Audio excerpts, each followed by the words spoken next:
आसपास का माहौल बदल देते हैं।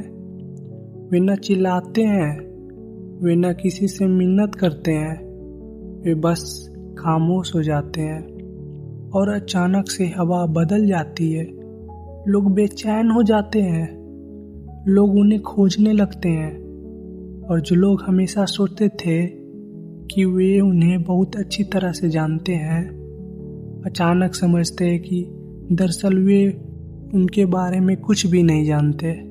सोचो, अगर तुम भी ऐसा करो तो अगर तुम हर बात पर तुरंत प्रतिक्रिया देना बंद कर दो, अगर तुम झगड़े की जगह चुप्पी चुन लो, अगर तुम हर छोटी बात का जवाब देने के बजाय थोड़ा पीछे हट जाओ तो क्या होगा?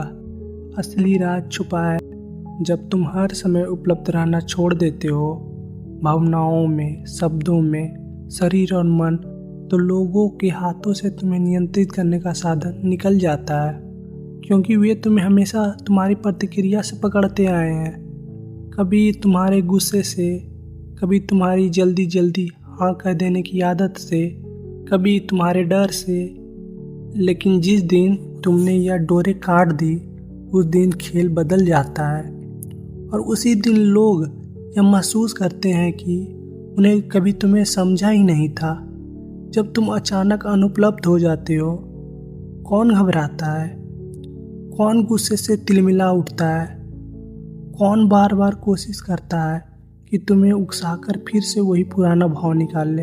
यही सब उनके बारे में बहुत कुछ बता देता है और तुम्हारे बारे में भी। सच तो यह है कि तुम अब तक अपनी ऊर्जा ऐसे लोगों पर खर्च करते आए हो जो उसके योग्य ही नहीं थे। तुम हर बार हाँ कहकर खुद को छोटा करते गए, हर बार तुरंत जवाब देकर अपनी शक्ति दूसरे के हाथों में सौंपते गए, हर बार भावनात्मक प्रतिक्रिया देकर अपना ही खून जलाते रहे। और दिन के अंत में तुम्हारे पास क्या बचता है? थकान, चिड़चिड़ापन और एक खालीपन जिसे तुम शब्दों में नहीं कह पाते। लेकिन मैं तुम्हें बताऊं क्योंकि तुम उन लोगों के लिए बहुत ज़्यादा उपलब्ध हो जिन्हें तुम्हारी खामोशी का एक पल भी नसीब नहीं होना चाहिए था। यह जो मैं कह रहा हूँ, इसका अर्थ है कि यह नहीं कि तुम दुनिया से मुंह मोड़ लो। इसका अर्थ यह है कि तुम पहले खुद को चुनो। महान संतों ने कहा है, सच्चा अनुशासन है स्वयं को पहचानना। जब तुम यह समझ जाते हो कि चुप्पी 1000 बहसों से ज़्यादा ताकतवर है, तो तुम्हारे भीतर एक नई शक्ति जन्म लेती है। जब तुम पीछे हटते हो, भागने के लिए नहीं बल्कि होश में आने के लिए, तो वह पीछे हटना एक तपस्या बन जाता है। तो अब मैं तुमसे पूछता हूँ, कब तक तुम दूसरों की भावनाओं से बंधे रहोगे? कब तक हर बार कठपुतली की तरह नाचते रहोगे जब कोई तुम्हारे घाव पर हाथ रख दे? क्या अब समय नहीं आ गया है कि तुम उन डोरियों को काट दो, थोड़ा रहस्यमय बन जाओ? क्योंकि जिस दिन तुम्हें हमेशा उपलब्ध रहना बंद कर दोगे, उसी दिन से सब कुछ बदलना शुरू हो जाएगा।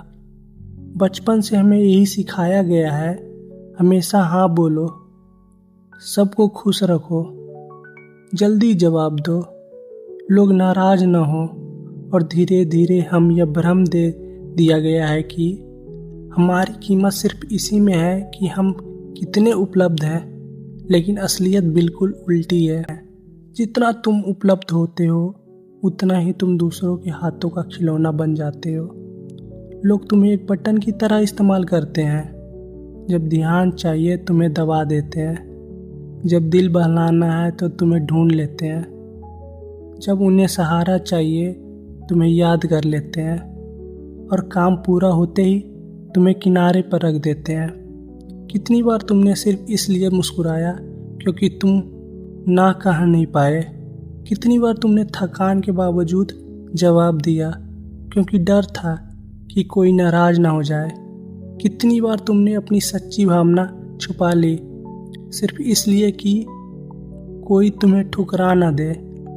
यही है आत्मत्याग, यही है खुद से धोखा और यही है वह जाल जिसमें आज ज़्यादातर लोग फंसे हुए हैं। यहाँ तक कि हमारी ऊर्जा भी असीमित नहीं है। हर प्रतिक्रिया हमारे भीतर से कुछ निकाल ले जाती है, और जब यही ऊर्जा बार बार व्यर्थ खर्च हो जाती है तो हम खोखले हो जाते हैं।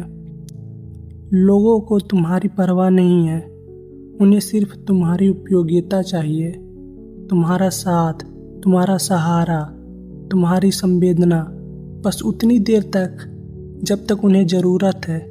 लेकिन जिस दिन तुम सीमाएं खींचते हो, जिस दिन तुम कहना शुरू करते हो बस अब और नहीं, उस दिन वे लोग तुम्हें बदला हुआ, अजीब और ठंडा कहने लगते हैं। असल में तुम नहीं बदले, बस अब तुम उनके लिए उपयोगी नहीं रहे। और यही है सबसे बड़ा सच, जितना तुम उपलब्ध रहोगे उतना ही तुम्हारी कीमत गिरती जाएगी। क्योंकि जो चीज़ हर वक्त मिल जाए वह रद्दी कागज बन जाती है, किसी के लिए मूल्यवान नहीं रहती।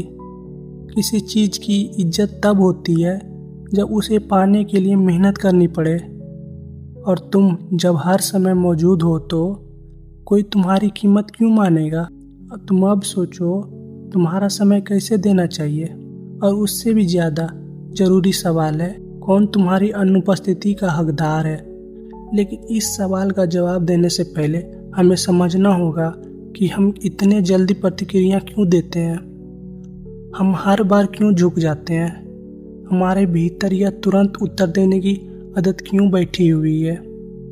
इसके पीछे है हमारी ऊर्जा। कार्ल यंग ने कहा था, मनुष्य का मन कोई मशीन नहीं है, यह एक ऊर्जा तंत्र है। हर विचार, हर भावना, हर प्रतिक्रिया हमारी आंतरिक ऊर्जा का एक हिस्सा खा जाती है।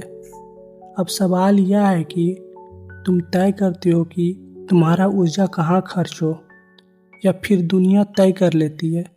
जब तुम किसी की बेकार सी आलोचना का जवाब देने लगते हो, जब तुम किसी की उकसाहट पर तुरंत फट पड़ते हो, जब तुम उन लोगों को खुश करने में लगे रहते हो जो तुम्हें कोई कदर ही नहीं देते, तो दरअसल तुम अपनी जीवन ऊर्जा वहीं लुटा रहे हो जहाँ से तुम्हें कुछ वापस नहीं मिलने वाला।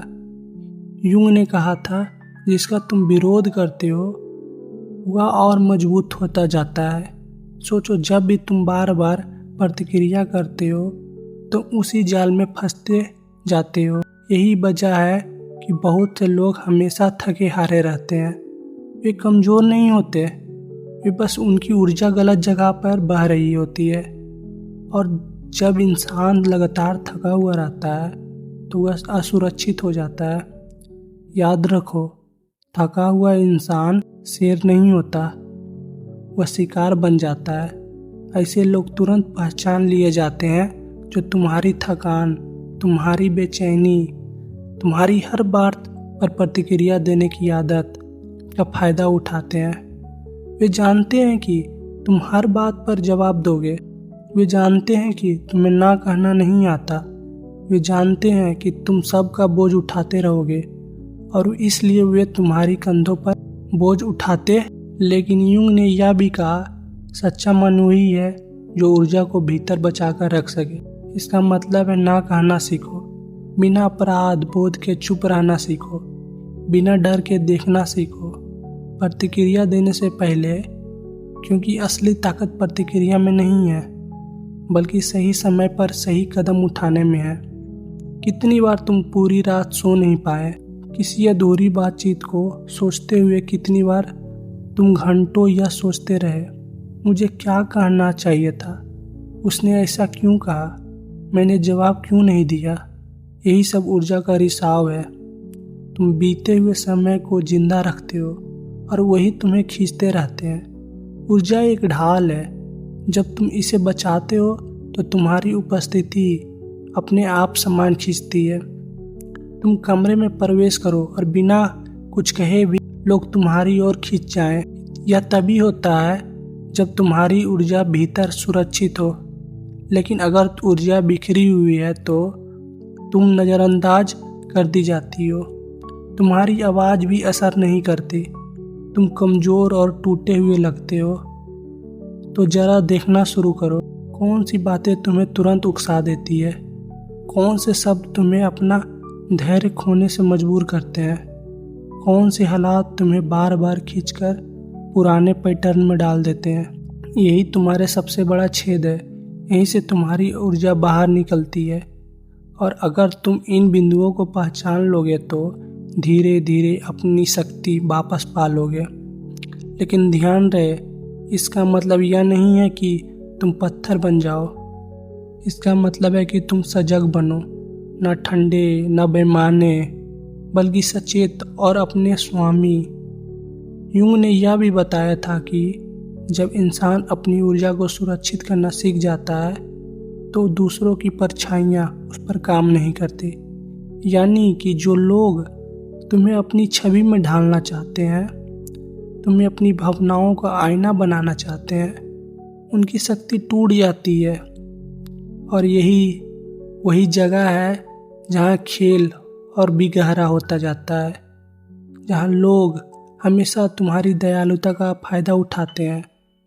जो लोग हमेशा तुम्हारे सहारे खड़ा रहना चाहते हैं, जो लोग तुम्हारे शांत होने से डर जाते हैं, असल में वो तुम्हारी ऊर्जा से पलते हैं। जैसे कोई बेल किसी मजबूत पेड़ से लिपट कर जिंदा रहती है, और जिस दिन पेड़ झुकना बंद कर देती है उस दिन बेल सूखने लगती है। इसलिए अगली बार जब तुम किसी को ना कहो, जब तुम प्रतिक्रिया ना दो, जब तुम चुप रह जाओ, तो समझ लो खेल बदल रहा है।